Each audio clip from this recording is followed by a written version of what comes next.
Welcome back to Ask H&B, where we answer your common wellness questions. My name's Emily, I'm a registered nutritionist at Holland Barrett, and I'm joined by the wonderful Lauren, who's a fitness coach. Hi.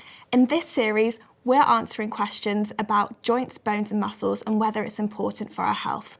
In this episode in particular, we're talking about strength and resistance training.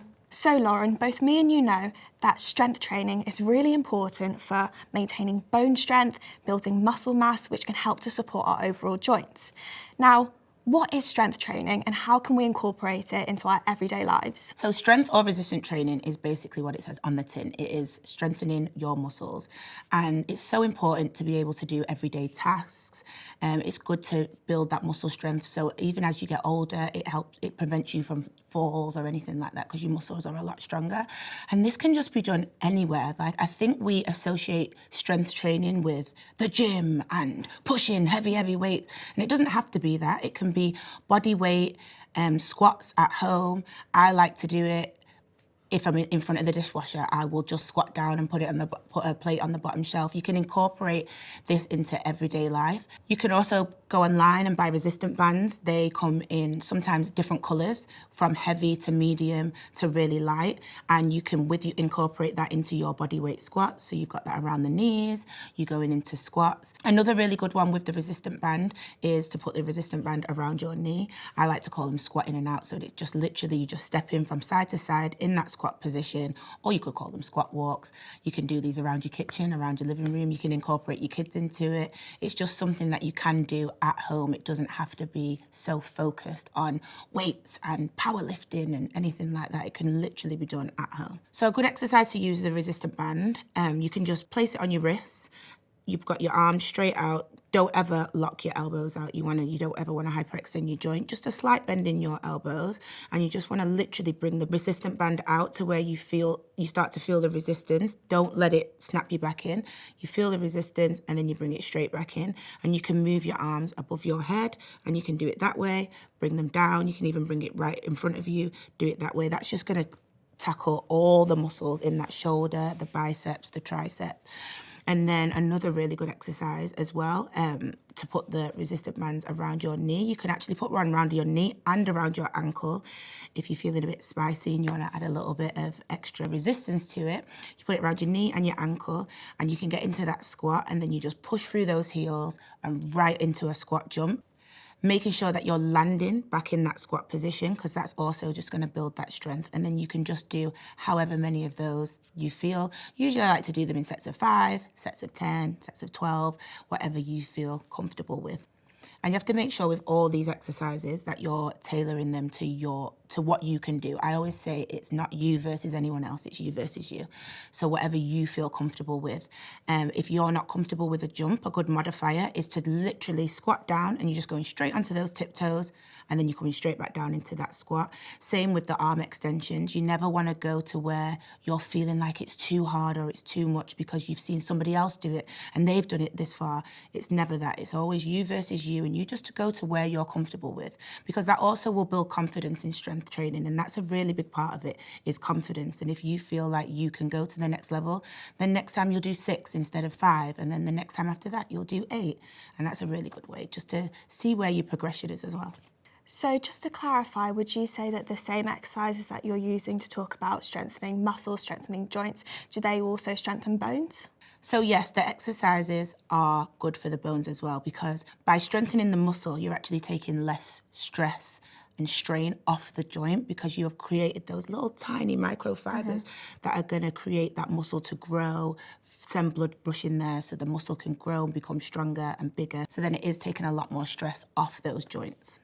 So I've seen resistance bands online and people using them, but I've never really been sure on how to use them properly and how to really incorporate them into my routine. So that's been really helpful. I think I'm going to go home and give all of those a go. I think sometimes people see things online and get a little bit intimidated, and the first initial reaction is, I can't do that. And honestly, you absolutely can. That's why I always say modify everything first to what suits you. If you want to start without the resistant band, then put it on. You want to go from light, then build your way up to heavy. It's perfect. and it's perfect because you don't even have to be in a gym to do it. As we get older, we have a progressive loss of muscle mass, which is known as sarcopenia, and then alongside that, we get a decrease in our bone density as well. So our peak bone density is actually in around our early 20s, and then following that, we get a gradual loss of bone density. So it's just highlighting the importance that strength training not necessarily means going to the gym and lifting heavy, but it does mean that it is important for all adults, especially aging adults, when we do go through that gradual muscle loss and that decreased bone density, just to prevent things like arthritis, osteoporosis, and then we get a reduced risk of things like falls and fractures when we're older. So just touching on that, if you feel like your bones are getting weaker, who should you speak to? I would always recommend speaking to a healthcare professional if that's your GP, because then they will refer you to a physio and they will specify in that area where you are feeling that muscle loss, whether it's your upper body, lower body, your core, wherever that is, they will be able to give you the right exercises. If it is a weight, what weight you need to add, because it could be anything like a can of beans. I think we always think that weights have to be dumbbells or something really big, and it doesn't. It can be litres of water, it can be anything, just to add that little bit of weight into your strength training at home. Yeah, so after speaking to your GP, you can get referred to a physio, but also they may refer you to a registered dietitian or nutritionist as well, as what we eat and our diet can have an impact on bone density, on muscle mass, and on joint health, as we touched on in the previous episode. So it's definitely important to speak to that GP, get referred to the people you need to in order to maximise your strength, your joints, bones and muscles, and then you'll be able to sort of lead a more active, more mobile lifestyle. I know that you touched on osteoporosis earlier, and how that can be even affected more when it does come into the menopause, which again, I don't even think that's spoke about enough when it comes to training for women. Yeah, absolutely. So within our 28-day cycle or thereabouts 28 days, we experience a change in the levels of hormones that we produce, which is why we get different feelings of energy. And sometimes during the cycle, we're stronger and have more energy to be able to perform the exercise at the intensity that we want to. And then obviously let's not forget about the menopause. So what's really important in regards to the menopause and bone strength is in actual fact, women are four times more likely than men to be at risk of osteoporosis. And now the reason for this is during menopause, we get a decline and even a stop in the production of estrogen from our ovaries. And now what estrogen does is it prevents the excretion, or it decreases the excretion of calcium from the bones. So when we get a decline or a stop in estrogen, it means that we've got an increase in excretion of calcium.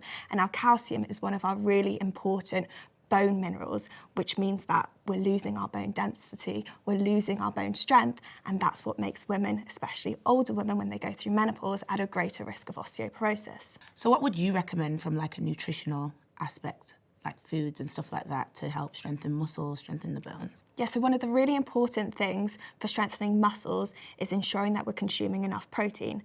Now, protein are made up of building blocks known as amino acids, and these amino acids are what are used to rebuild that muscle and rebuild it stronger. So it's really important that we are consuming adequate protein throughout the day, and that's not just for men, but it's for men and women, and it's important that we're trying to consume a protein source at every meal, maybe a snack as well. So some of the good protein sources would be things like fish, seafood, red meat, poultry. Then some great vegetarian options would be things like lentils, chickpeas, beans, tofu, nuts and seeds, quinoa, some pulses as well. When it comes to bone strength, there's a couple of really important vitamins and minerals. So the main ones are calcium and vitamin D. So with calcium, we spoke about during menopause, we get an excretion of we get an increase in excretion of calcium from the bones. So we really want to support the bones by consuming more calcium within the diet. So some of the main sources of calcium would be things like dairy, tofu, green leafy vegetables as well. Things like whole grains, beans and lentils contain some calcium too. The other really important one is vitamin D. Now, vitamin D is very hard to get through the diet, and we actually get it from sun exposure. So when we're exposed to sun, our body is able to synthesize vitamin D itself. But during the winter, as we're in the UK, we don't get All a the huge time. amount of sun. Exactly. So it's actually recommended to supplement with at least 400 international units, which is equivalent to 10 micrograms of vitamin D between the months of October and March, just to ensure that we are getting that vitamin D to support the bones. So that was really interesting. I don't think people realise that you can actually get protein from so many different foods.